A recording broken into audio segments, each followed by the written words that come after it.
नमस्कार, मैं रुचि त्रिपाठी और आप देख रहे हैं बीपी न्यूज का डिजिटल प्लेटफॉर्म। आईटीआई अनुदेशकों की मुख्य भर्ती परीक्षा के वेरिफिकेशन का कार्य लगभग अंतिम पड़ाव में पहुंच चुका है। यूपी ट्रिपल एससी आयोग के चेयरमैन ने मुख्य परीक्षा की तारीख के सवाल पर क्या जवाब दिया, देखिए हमारी एक खास रिपोर्ट में। उत्तर प्रदेश सरकार का व्यावसायिक शिक्षा विभाग भले ही खुद को हाईटेक होने की दावे कर रहा हो, लेकिन हकीकत यह है कि व्यावसायिक शिक्षा की कार्यपद्धति पहले की तरह आज भी है। उत्तर प्रदेश में आईटीआई अनुदेशक लंबे समय से मारे फिर रहे हैं। उनकी मुख्य भर्ती परीक्षा के लिए वो दर गुहार लगा चुके हैं।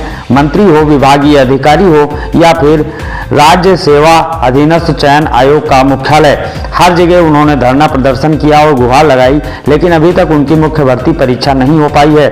अभ्यर्थियों की मांग पर आज बीपी न्यूज संवाददाता ने जब यूपी ट्रिपल एससी आयोग के चेयरमैन प्रवीर कुमार से सवाल पूछा कि मुख्य भर्ती परीक्षा कब आयोजित की जाएगी, तो उनका कहना था कि नई सेवा नियमावली के मुताबिक आयोग अभ्यर्थियों के अभिलेखों का वेरिफिकेशन करवा रहा है, यानी कि डीवी डॉक्यूमेंट वेरिफिकेशन किया जा रहा है। और ये डॉक्यूमेंट वेरिफिकेशन हो जाने के बाद एक लिस्ट बनाई जाएगी और उस लिस्ट के बाद फिर मुख्य भर्ती परीक्षा का आयोजन किया जाएगा।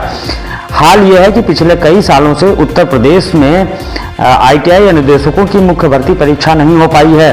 6 साल से उत्तर प्रदेश में योगी सरकार है और व्यवसायिक शिक्षा मंत्री कपिल देव अग्रवाल ने पिछले महीने भी यह दावा किया था कि दिसंबर माह में मुख्य भर्ती परीक्षा आयोजित करवा दी जाएगी, लेकिन अभी तक ये नहीं हो पाया है और यूपी ट्रिपल एससी आयोग अभिलेखों के परीक्षण में जुटा हुआ है। देखिए क्या कहा यूपी ट्रिपल एससी आयोग के चेयरमैन प्रवीर कुमार ने। होगी उसकी सेवा नियमावली है, उसके मुताबिक पहले जो उनके द्वारा जो अभिलेख सबमिट किए गए हैं, पहले उनके द्वारा ऑनलाइन दिए गए थे, उसको डाउनलोड करके उनके विशेषज्ञों की समिति से हमने उसको चेक करवाया है। तो जो पहले चेकिंग की थी उसमें कुछ गलतियां पकड़ी गई थी, कुछ गलतियां कमियां थी, तो उनका निराकरण करा रहे हैं। तो जैसे ही वो कमेटी फाइनलाइज कर देती है रिपोर्ट, जिसके बेसिस पे कौन से एलिजिबल हैं और कौन से कैंडिडेट एलिजिबल नहीं हैं, तो जब एक बार फाइनलाइज हो जाता है, क्योंकि उन्हीं लोगों में से फिर शॉर्टलिस्ट करके उनके लिए मुख्य परीक्षा की जानी है। नॉर्मली होता है, ज़्यादातर परीक्षाओं में ये होता था कि पहले हम लोग परीक्षा करा लेते थे और अभिलेख परीक्षण बाद में होता था, कि जो शॉर्टलिस्ट किए रहते थे अभिलेख परीक्षण के डीवी के लिए, सारी परीक्षाओं में ज़्यादातर होता है, ये होता है। लेकिन इसमें जो आपकी सेवा नियमावली बनी हुई उसमें यह है कि पहले अभिलेख परीक्षण करके देखा जाएगा कि कौन कौन से एलिजिबल हैं और उसमें जितने पद हैं उसके हिसाब से 5 गुने के हिसाब से उनके फिर वो शॉर्टलिस्ट करके मुख्य परीक्षा की जाएगी। अभिलेख परीक्षण कार्य काफ़ी हद तक हो चुका है, एक राउंड हो चुका है। उसमें जब हम लोगों ने जब दोबारा देखा तो उसमें कुछ कमियां पाई थी, तो उन कमियों का भी निराकरण उनके विभागीय विशेषज्ञ करा रहे हैं।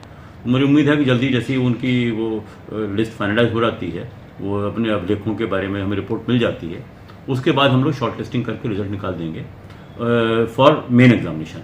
फिर उसका मेन एग्जामिनेशन उसके बाद कराएंगे। सर कितना समय लग सकता है, अभी क्या उम्मीद है सर अभ्यर्थियों के लिए, क्या कहेंगे आप?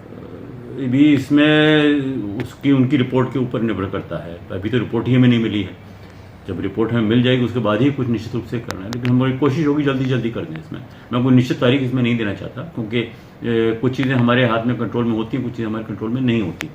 क्योंकि जब हमें विशेषज्ञों की रिपोर्ट मिल जाएगी, इसमें देखेंगे कितने मान्य किए गए, कितने अमान्य किए गए। जितने मान्य किए गए उनमें से फिर उनकी मेरिट लिस्ट बना के फिर उनका एग्जाम कराया जाना होगा। तो वो अगला चरण है। तो उसके बाद उसमें जितनी जल्दी हमारी ये रिपोर्ट हमें विशेषज्ञों को मिल जाती है, विभागीय विशेषज्ञ, उन्होंने विभाग ने पूरा सहयोग किया है और उन्होंने काफ़ी अच्छी रिपोर्ट में पहले उन्होंने बना ली थी, लेकिन कुछ गलतियां रह गई थी, गलतियों को सुधार किया जाएगा। तो जैसे सुधार हो जाता है उसके बाद कराएंगे। Bureau report BP news.